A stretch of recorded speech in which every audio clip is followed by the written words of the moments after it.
สุขศรัทธาสาธุชนญาติโยมท่านสาธุชนทั้งหลายวันนี้รายการธรรมะประทีปส่องต่างก็ได้มาพบปะกับศรัทธาสาธุชนญาติโยมแห่งครั้งหนึ่งวันนี้เป็นวันเสาร์ที่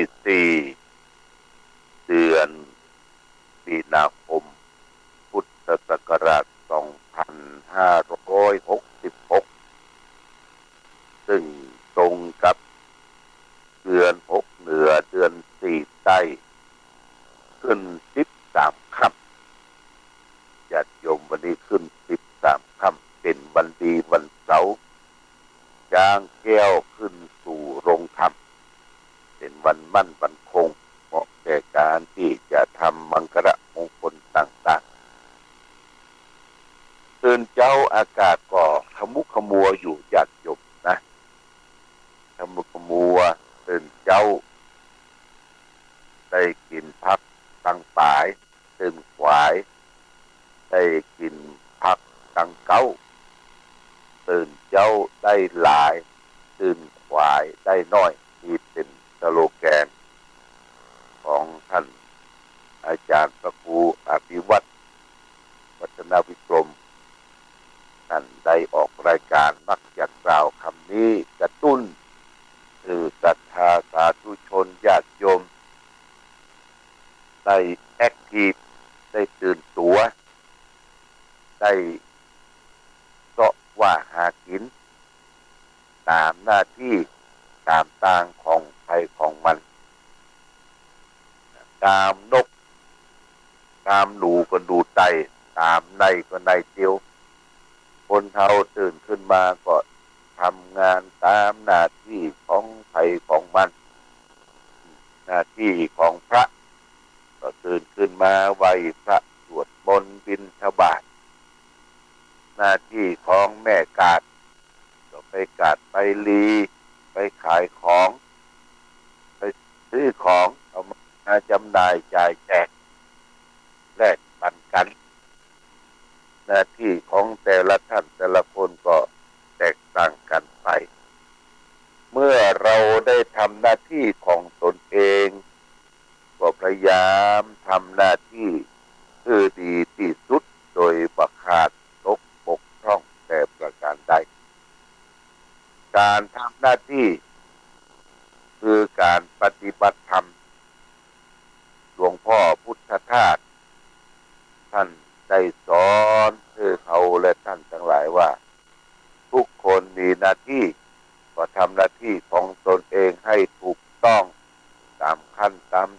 ขั้นตอนของชีวิตที่เราได้ทำหน้าที่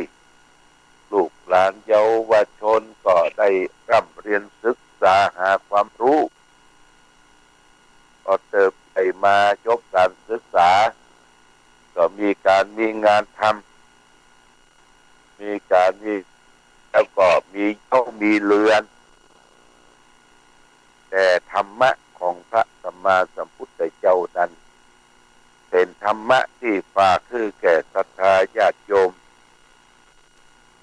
ได้นำไปปฏิบัติทุกขั้นทุกตอนของชีวิตเราจะขาดธรรมขาดศีลขาดธรรมบ่ได้ญาติโยมนะอันนี้เป็นความจำเป็นและสำคัญธรรมะเมื่ออยู่กับเรา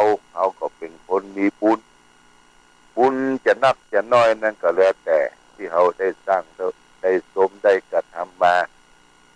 บุญอาจจะติดตนตัวเรามาตั้งแต่อดีตมาถึงปัจจุบันและบุญนั้นเราทำบัดนั้นเอากินบุญเก่าก็เสี่ยงไปเมื่อใดเวลาเราบดบุญเนี่ยญาติโยมนะสิ่งทั้งหลายทางปวงมันก็จะเกิดขึ้นอย่างเปิดว่าเลี้ยงหมูก็ตายเลี้ยงควายก็ตายทำอะไรอย่างก็บ่ขึ้นดังใจบ่ได้ดังใจ แล้วก็มีครอบมีครัวก็เป็นครอบครัวที่แตกแยก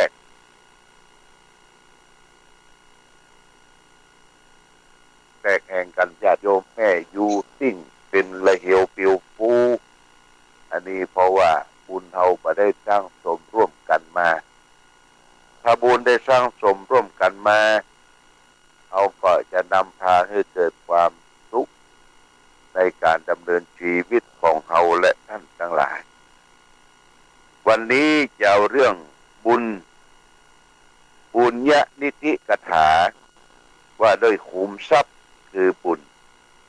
ที่พระพุทธเจ้าได้ตรัสได้บันทึกไว้ในพระไตรปิฎกเล่มที่25หน้า6หน้า8พุทธกานิกายพระไตรปิฎกเล่มที่25หน้า6หน้า8ท่านได้ตรัสเป็นที่ว่ายัตถะอาเนนะสีเลนะสัญญะเมนะ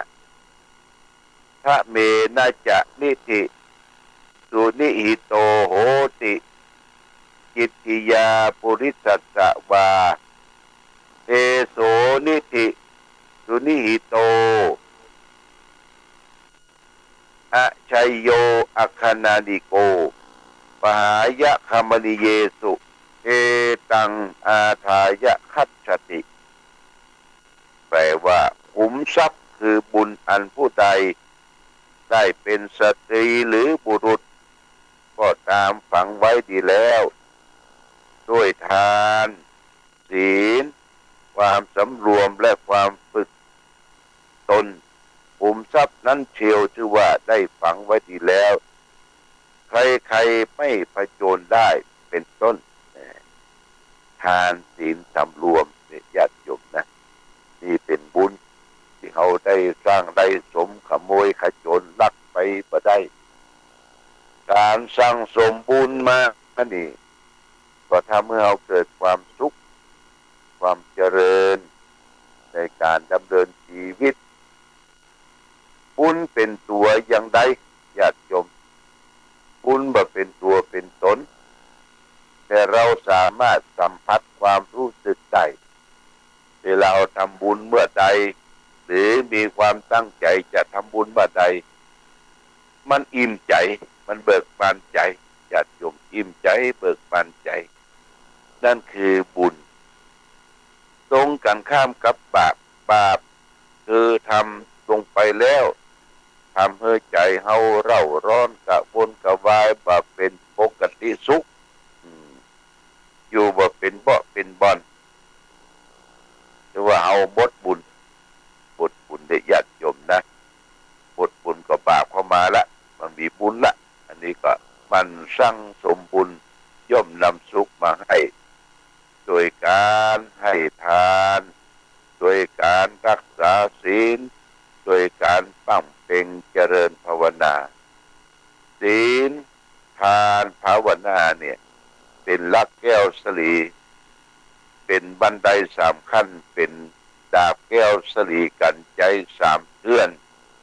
ที่จะติดตามตัวเขาไปสัมปรายภพคือภพหน้าชาติหน้าอย่างนี้เป็นต้นเพราะฉะนั้นขอฝากเพื่อแก่ศรัทธาญาติโยมท่านสาธุชนทำบุญสุนทานก็คือมันเป็นปกติอย่ามีจิตใจท้อถอยมาทำนักก็ทำน้อยมาทำน้อยก็อนุโมทนาร่วมกันเนาะยกมือสาธุอนุโมทนาร่วมกันมันก็จะเป็นเหตุให้มาความสุขความเจริญที่ฝากไว้วันนี้วันที่4วันเสาร์ญาติโยมนะที่ศูนย์ปฏิบัติธรรมประจำวันเสาร์แหล่งที่21ของจังหวัดเชียงใหม่ก็มีการปฏิบัติธรรมอยู่เนอะญาติโยมถึงแม้ว่าสถานที่วิหารพระเจ้าระแข่งยันบนเมื่อวันที่27ที่ผ่านพ้นมานั้นวันเดือน6เดือนขึ้น8 ค่ำถูกอัคคีไฟไหม้ใจการบ่ได้หลังคาก็โปร่งโล่งหมดญาติโยมนะแต่เฮาก็ได้เปลี่ยนเคลื่อนย้ายการปฏิบัติธรรมมาที่อาคารพิพิธภัณฑ์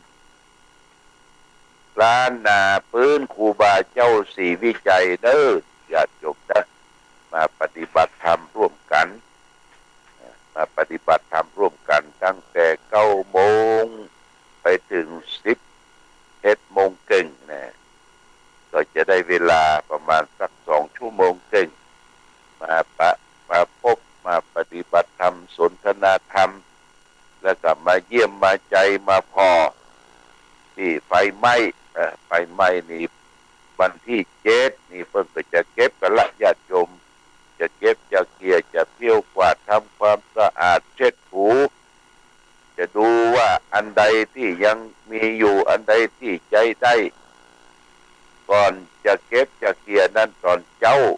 ก็จะได้นิมนต์ผู้เจ้า5 ตน 5 รูปมาถอน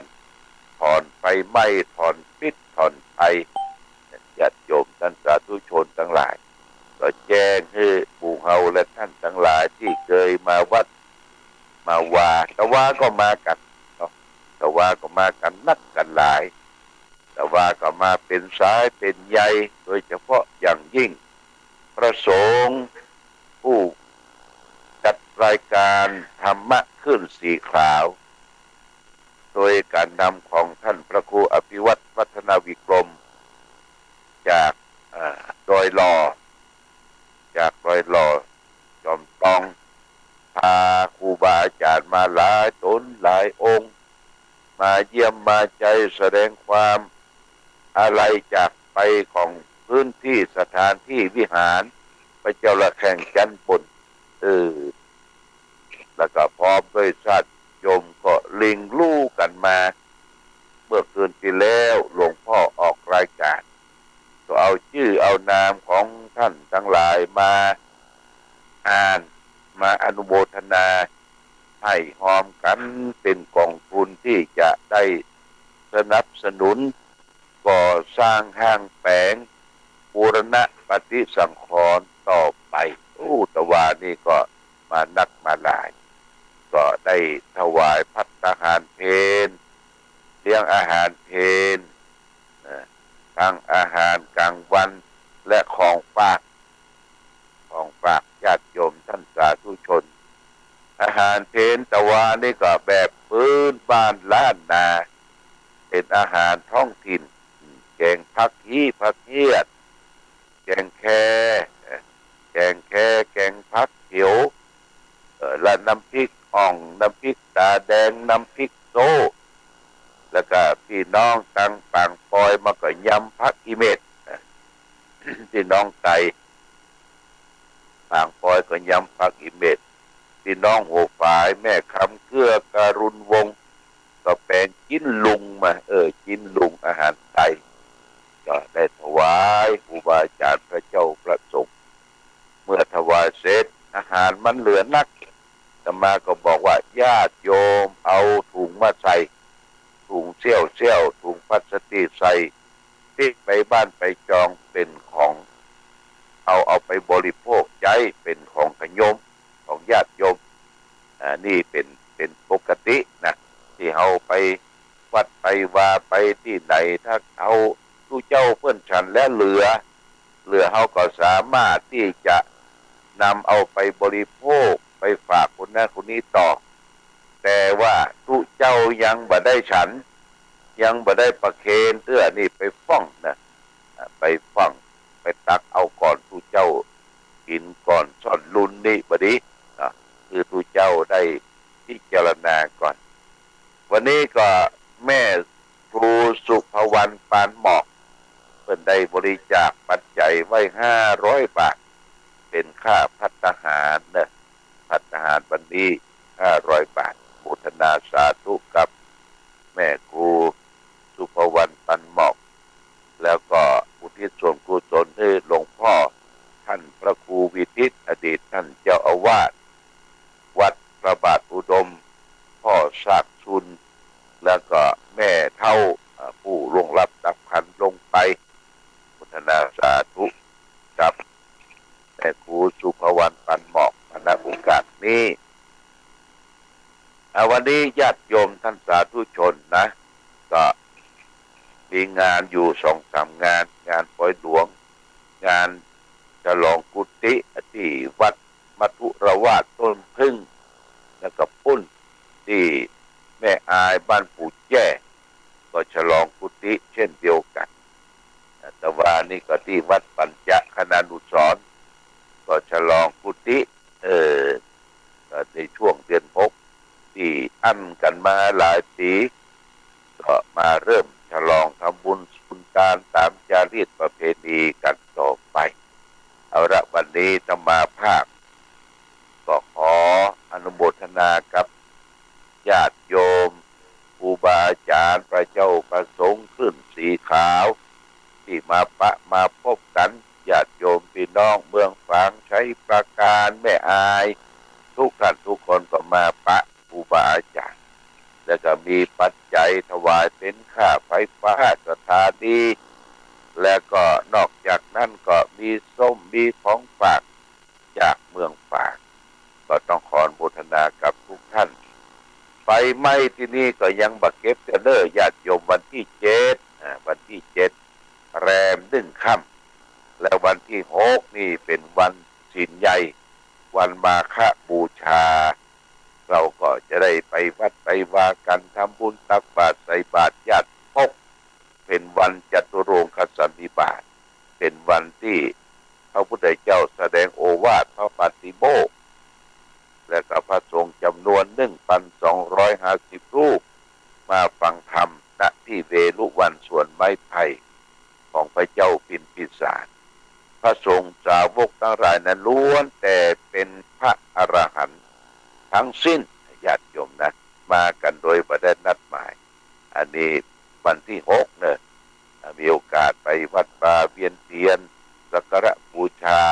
น้อมถึงพุทธคุณธรรมคุณสังฆคุณอย่างทั่วถึงกันเอาละวันนี้ญาติโยม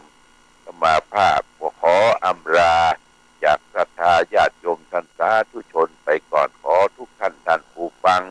จงมีความสุขความเจริญความรุ่งเรืองความพัฒนาถาวรสมดังพรที่ประกาศจะมีอายุวันนะสุขภาละมีปฏิภาณธนสารสมบัติธรรมสาร